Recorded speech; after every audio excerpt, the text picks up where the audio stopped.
बिस्मिल्लाहिर्रहमानिर्रहीम, अस्सलाम वालेकुम। इससे पहली वीडियो में मैं आपको बता चुका हूं कि पीडीएम की जमातें किस तरह से जो है वो इख्तिलाफात का शिकार हैं, उनके दरमियान फड्डा है कि क्या किया जाए। जहां पे पीडीएम की जमातें इख्तिलाफात का शिकार हैं, वहीं पर हुकूमती टीम भी कन्फ्यूजन का शिकार है और ख़ुद प्राइम मिनिस्टर पाकिस्तान इमरान खान साहब भी कन्फ्यूज़ हैं कि हुकूमत को पीडीएम के 13 तारीख के जलसे के हवाले से क्या हिकमत अमली जो है वो अपनानी चाहिए। यहाँ पर रुक कर मैं आपको एक चीज़ बता दूँ कि आपको याद होगा जब पीडीएम का मुल्तान वाला जलसा था तो उससे 2 रोज़ पहले मैंने एक वीडियो की थी, जिस वीडियो में मैंने बताया था कि किस तरह से इंतज़ामिया जो है वो पीडीएम की जमातों को के साथ कोऑपरेट कर रही है, कैसे पुलिस उनको फ्री हैंड दे रही है, जबकि मीडिया पे तासुर ये दिया जा रहा था कि बहुत शदीद जो है वो मुहासरा था, कंटेनर्स लगा दिए गए थे, अपोजिशन जमातों ने आके और सब कुछ रोंद दिया, कंटेनर हटा दिए, छा गए, जाले छा गए, ये कर दिया, वो पूरा एक कमेंट्री के साथ वो बातें जारी थी। तो मुझे उसके फ़ौरन बाद पंजाब हुकूमत की एक ज़िम्मेदार शख्सियत की कॉल आई और उन्होंने मुझे कहा कि ये जो आपने कहा कि इंतज़ामिया उनको सपोर्ट कर रही है, कोऑपरेट कर रही है, ये और हुकूमती बयानात से ऐसा लगता है कि हुकूमत इसको रोकना चाहती है। तो उन्होंने कहा कि जी प्राइम मिनिस्टर पाकिस्तान इमरान खान साहब की हदायत आई कि अपोजिशन को मुल्तान में जलसा करने दिया जाए, इनको ताकत से मत रोकें, अगर वहाँ पर खून खराबा हो गया तो इनकी तहरीक में जान पड़ जाएगी, इनको मत रोकें। उसके बाद पंजाब हुकूमत के ये अहकाम थे इंतज़ामिया को कि आप इनको जलसा करने दें। मैंने फिर उस जिम्मेदार शख्सियत से कहा, मैंने कहा अगर ऐसी बात है तो आपके जो तर्जमान हैं, जो आपके मुख्तलिफ लोग हैं, वो क्यों इस तरह के बयान दे रहे हैं कि अपोजिशन को जलसा नहीं करने देंगे। आप कह रहे हैं कि प्राइम मिनिस्टर का ये हुक्म है, प्राइम मिनिस्टर की हिदायत है कि इनको ताकत से ना रोका जाए, अगर ताकत से रोकेंगे तसादुम होगा तो इनको फ़ायदा होगा, इनकी तहरीक में जान पड़ेगी, इनको करने दें, इन्होंने क्या कर लेना है जलसा करके। और ये तो हम भी कह रहे थे, कितने बंदे आ गए भाई मुल्तान में, 6000 7000 मैक्सिमम 10,000, क्या हो गया अगर 10,000 लोग उन्होंने पूरे जनूबी पंजाब से, क्या पूरे पंजाब से इकट्ठे कर लिए हैं तो 11 जमातों ने, 10 जमातों ने, तो हर जमात ऐसा 1000 बंदे लेके आई, उसमें जनूबी पंजाब के तमाम मदारिस के बच्चे भी शामिल थे। तो मैंने कहा कि फिर आप अपने तर्जमानों को कहें। तो यहाँ पर मैं आपको ये बताऊँ कि ये उस पर आता हूँ कि क्या सोचा जा रहा है, लेकिन एक ये भी तजवीज़ ज़ेर गौर है कि ये जो हर तहरीक इंसाफ का तर्जमान अपना ट्विटर अकाउंट चला रहा है, अपनी ट्वीट करता है, फिर चैनल्स को भेजता है कि मेरी ट्वीट चलाओ, तो ये भी सोचा जा रहा है कि इस चीज़ को फिल वक्त रोक कर और वज़ीर इत्तलात शिबली फराज साहब जो कि एक ज़िम्मेदार शख्सियत हैं और इमरान खान साहब के साथ लॉयल भी हैं, कि उनको सिर्फ ये इख्तियार दिया जाए कि वो एक टीम बनाएं या प्राइम मिनिस्टर के साथ मशवरे के साथ वो सिर्फ वो उधर से जो है वो एक अपना रिबटल दें, कोई जवाब दें, जो भी चीज़ करनी है वो सिर्फ और सिर्फ शिबली फराज साहब करें। पंजाब में फिरदौस चौहान साहिबा वो भी मरकज़ के साथ कोऑर्डिनेट करके और वो उधर से बयान दें। बाकी जो हर एक ने अपना मीडिया सेल खोला हुआ है, हर एक ने अपने जो है वो सपोर्टर सहाफ़ी रखे हुए हैं, अपने हामी सहाफ़ियों को अपनी ट्वीट करके खबर भेजी जाए और चलवाई जाए। या तो फिर ये है ना कि आपका कद काट हो, यानी अब शिबली फराज साहब हैं, कुछ भी वो वज़ीर इत्तलात हैं, उनकी खबर चलेगी।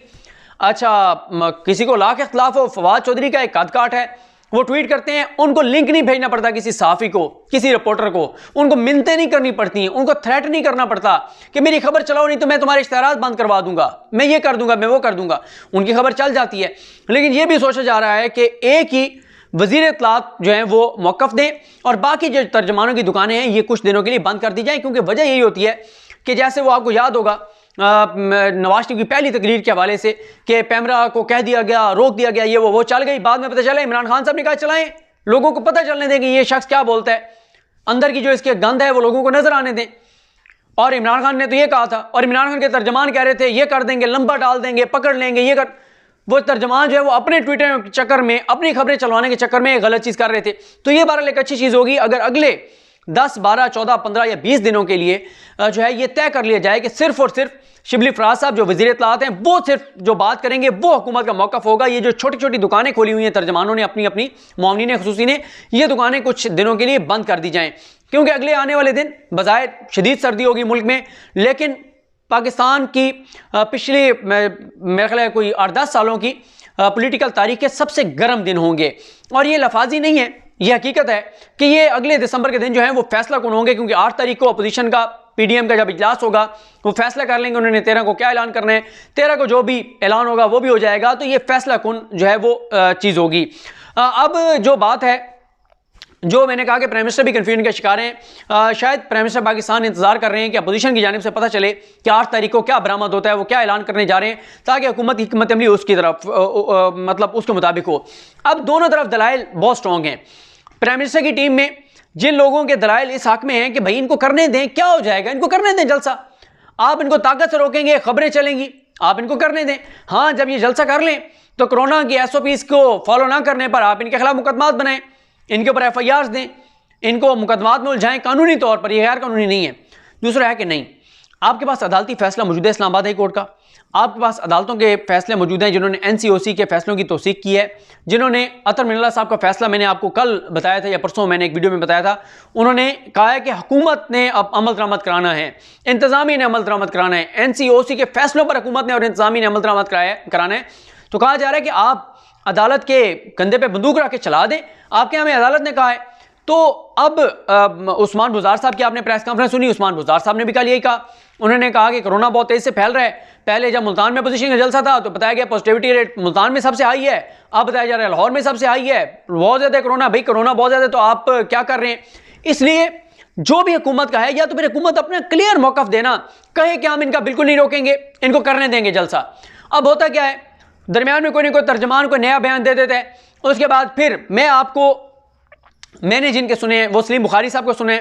इफ्तिखार अहमद साहब को सुने, जो पंजाब हुकूमत के बेनिफिशरी भी थे नून लीग की हुकूमत के। सलीम साहब जो हैं, सलीम बुखारी साहब, वो मुझे ये तो नहीं पता कि बेनिफिट लिया या नहीं लिया, लेकिन ज़ाहिर है वो नवाए वक्त में थे,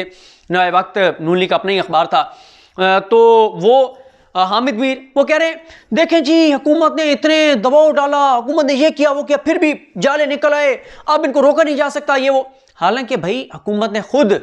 कहा था कि इनको करने दे जलसा, फिर हुकूमत एक वाज़ेह मौक़िफ़ के साथ सामने आए और हुकूमत कहे कि हमने कह दिया कि जी जलसा होगा, करें आप जलसा, उसके बाद हम आपसे निमट लेंगे। तो एक बात होनी चाहिए, बहरहाल अभी तक हुकूमत जो है और ख़ुद प्राइम मिनिस्टर पाकिस्तान इस कन्फ्यूजन का शिकार हैं कि क्या किया जाए। और साथ ही कल उस्मान बुज़ार साहब ने कहा है कि अपोजिशन अगर लाना चाहती है तो लेके आए अदम एतमाद की जो भी मेरे खिलाफ तहरीक लेके आनी है। और एक और चीज़ भी यहाँ पर इंपॉर्टेंट है, कल पहली मरतबा किसी भी हुकूमती शख्सियत की जानिब से फिरदौस कमान साहिबा आप जिम्मेदार पोजीशन पर हैं, फिरदौस कमान साहिबा ने कहा है कि मरियम जो है वो गिरफ्तार होने जा रही हैं। तो अब मेरा ये ख्याल है कि अगर उनके कोई समात है मरियम की तो फिरदौस कमान साहिबा को ये बयान नहीं देना चाहिए था। फिर अपोजिशन ये इल्ज़ाम लगाती है कि जी ये मैच फिक्स था, पहले से उन्होंने कह दिया था कि मरियम गिरफ्तार होगी। हालांकि पता ही होता है आपको कि केसेस का पता ही होता है, ये नहीं होता कि ये जो इल्ज़ाम लगता है ना कि जी शेख रशीद को किसने बताया था कि फ़लाँ गिरफ्तार हो जाएगा। और भाई हमसे आप पूछ लें, हमसे नहीं पूछना, इंडिपेंडेंट किसी जर्नलिस्ट से पूछ लें, खुद भी आपको पता होता है कि आपने गिरफ्तार होना है। जिन जिन लोगों ने गिरफ्तार होना होता है आपको अपने करतूतों का, अपने कारनामों का, अपने केसेस का आपको बखूबी पता होता है। लेकिन जब इस तरह से कोई हुकूमती शख्सियत इस तरह से बयान देती है तो इनको जो है मौका मिलता है ये कहने का कि जी देखें इन्होंने पहले कह दिया था, इसका मतलब है मैच फिक्स था, ये फौज ने कराया, ये एस्टैब्लिशमेंट ने कराया है। और बहरहाल मरियम की बेल के ऊपर तो लोगों के तफुज़ात हैं कि उस वक्त एक माहौल ऐसा था कि नवाज शरीफ साहब खुदा न खास्ता कोई उनकी आखिरी सांसें चल रही हैं और किसी भी वक्त बुरी खबर आ सकती है। और मरियम साहबा ने कहा मैंने अपने वालिद के सराहने बैठने हैं, पापा जो हैं वो गोली मेरे बगैर नहीं खाते, उनको सिरप का चम्मच भी मैं पिलाती हूँ और जब तक मैं पास नहीं बैठती तो वो जो है वो कुछ भी नहीं करते, ना गोली खाते हैं, ना शरबत पीते हैं, कुछ भी नहीं करते, ना टीका लगवाते हैं। तो मैं उनके पास बैठना चाहती हूँ। और फिर उनको वहाँ से लाहौरी कोर्ट से ज़मानत गो के तिबी बुनियादों पर नहीं मिली थी या इस ग्राउंड पर नहीं मिली थी, मिली उनको कुछ और ग्राउंड्स पर थी। लेकिन लोग सवाल तो करते हैं कि उस वक्त तो ये माहौल था जब उनको ज़मानत दे दी गई, अब उनका चौधरी शुगर मिल्स केस आगे क्यों नहीं बढ़ रहा, उनकी ज़मानत कैंसिल क्यों नहीं कराई जाती कि भाई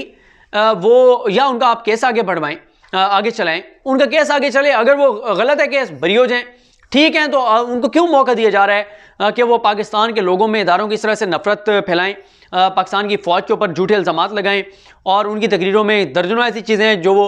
है वो झूठ पे मबनी कह रही हैं। तो बाकी मीडिया पे जो आ रहा है कि कोई तसादुम होने जा रहा है, ये हो जाएगा वो हो जाएगा, कोई ऐसी बात नहीं है। हुकूमत कोई सख्ती नहीं कर रही, हुकूमत अभी तक कोई रुकावट पैदा नहीं कर रही, हुकूमत अभी तक कोई गिरफ्तारी नहीं कर रही, अभी तक कोई क्रैकडाउन नहीं है। हाँ, मुझे ये लगता है अगर इन्होंने लॉन्ग मार्च का ऐलान कर दिया फिर मुझे लगता है गिरफ्तारियाँ भी होंगी, फिर मुझे लगता है क्रैकडाउन भी होगा, क्योंकि जैसे इनका प्लान है कि ये जो है उसमें तोड़ फोड़ करेंगे, कोई आग लगाने की कोशिश करेंगे, उसमें तसादुम ऐसा हो कि कोई जाने जाए, तो फिर शायद हुकूमत की हिकमत अमली जो है वो सख्त हो। अभी हुकूमत की हिकमत अमली बहुत नरम है, हुकूमत इनको मुकम्मल फैसिलिटेट कर रही है, हुकूमत को रुकावटें नहीं डाल रही। और जहाँ तक बात है कि इंतज़ामी इजाज़त नहीं दे रही, इंतज़ामी इजाज़त कैसे दे सकती है जब NCOC का फैसला मौजूद है कि इज्तिमात नहीं होने चाहिए। अगर इनको इंतज़ामी इजाज़त दे देती है फिर तबलीगी इज्तिमा भी होने दें, फिर दावत इस्लामी के इज्तिमा भी होने दें, फिर मजहबी इज्तिमा भी होने दें, फिर शादियाँ भी होने दें, फिर स्कूल भी खुले रहने दें, फिर और भी चीज़ें होने दें, तो इंतज़ामिया नहीं इजाज़त दे सकती मुझे लगता है। बाकी आप अपने तय कर लें और बाद में मुकदमात बनेंगे। और हुकूमत बहरहाल देखते हैं कि कब और क्या फ़ैसला करती है। अभी तक तो हुकूमत चाहती यही है कि इनको जल्द से करने दें, कुछ होना नहीं है। लेकिन अगर हम इनको रोकेंगे तो तसादुम होगा, और तसादुम होगा तो नुकसान होगा। ये भी हो सकता है कि हुकूमत जब इजाज़त ना दे तो हुकूमत को मेरा ख्याल है खुद ही हुकूमत को